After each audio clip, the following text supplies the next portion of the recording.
menjadi berkat bagi kita sekalian. Tuhan memberkati. Amin.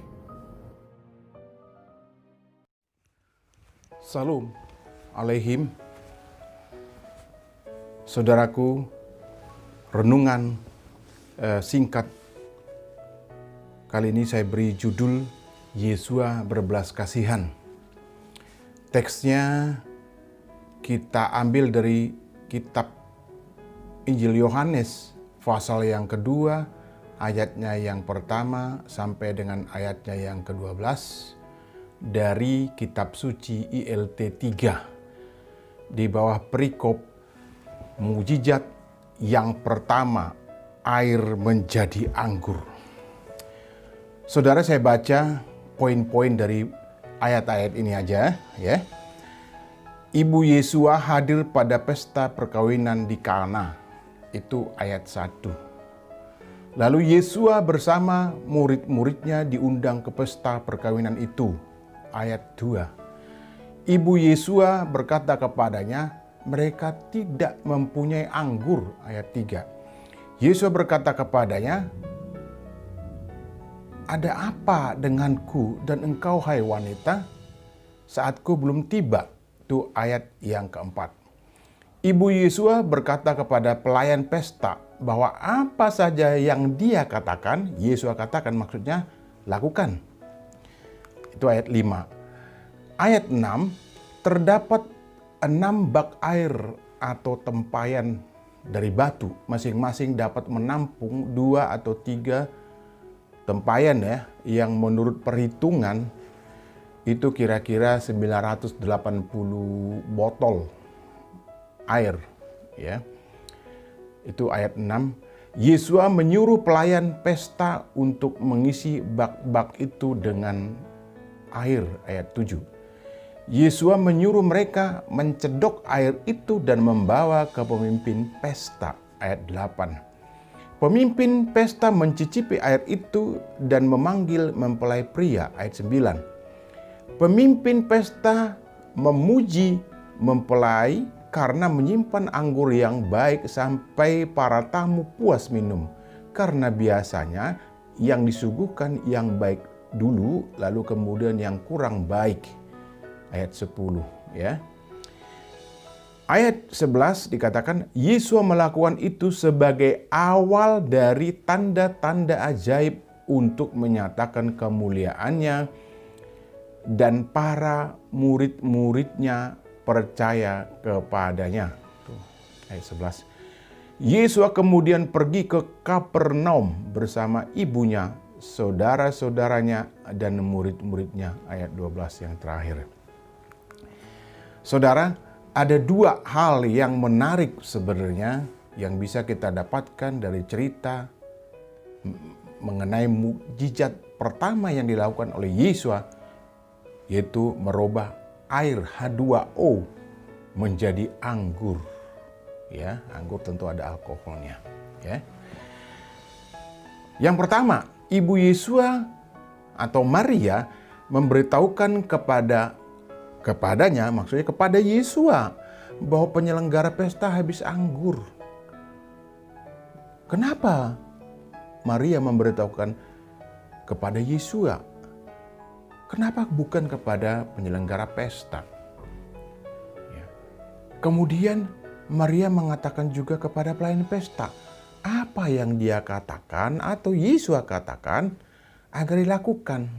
Nah, jadi jawabannya, saudaraku, adalah Maria percaya kepada Yesus dan menyerahkan persoalan atau masalahnya kepada Yesus yang pasti dia tahu akan memberi jalan keluar, atau percaya kepada Yesus.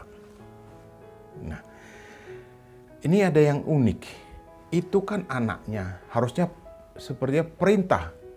Hei Yesus, tapi kenapa cuma memberitahu mereka kehabisan anggur gitu.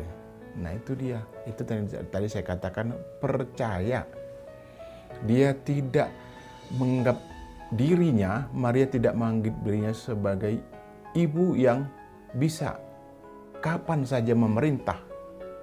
anaknya. Tetapi dia percaya bahwa Yesus pasti melakukan walaupun dia hanya katakan. Mereka kebagian anggur hanya diberitahu. Ya.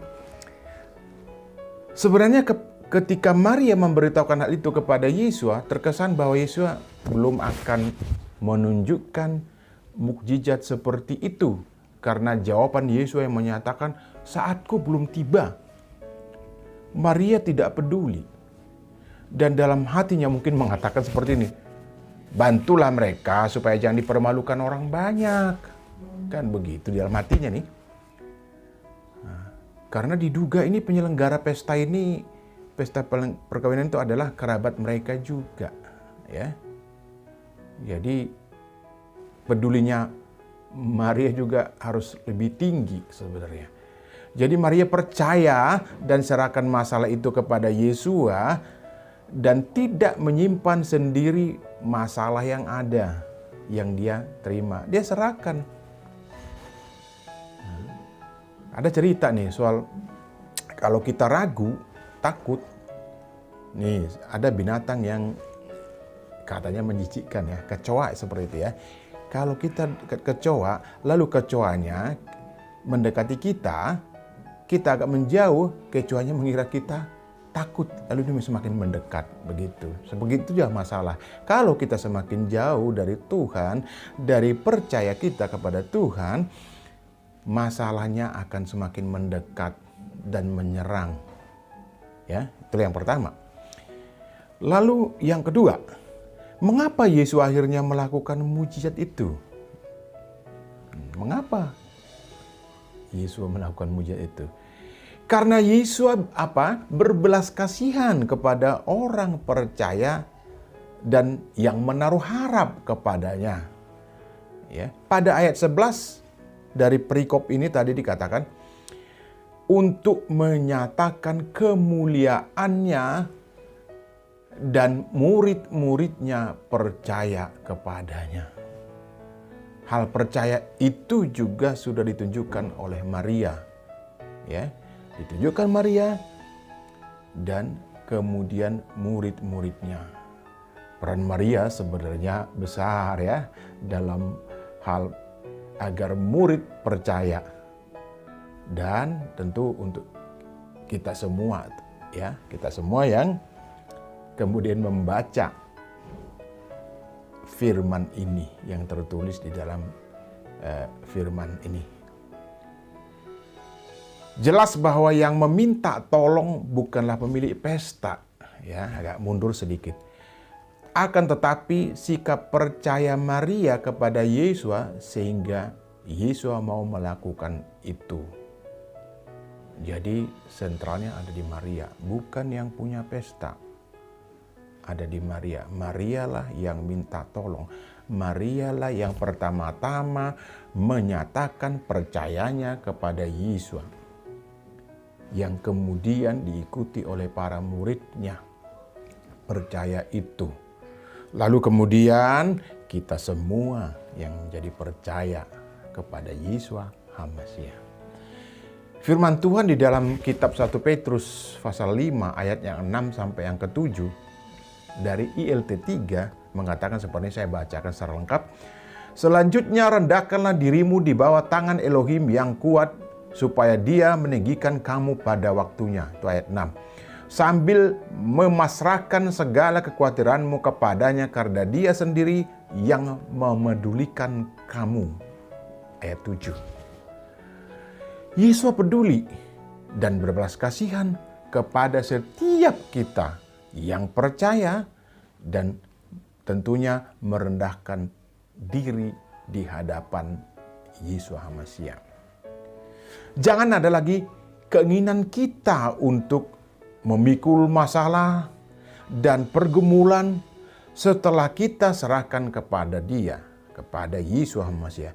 Karena Dia, Yesus HaMasiah, sudah memberi jaminan kepada kita semua. Kita serahkan aja. Jangan diingat lagi. Jangan menoleh lagi kepada masalah. Yesus pasti peduli sebagaimana dikatakan oleh ayat ini. ya. Bapa Yahweh, besem Yesus HaMasiah memberkati kita sekalian. Amin.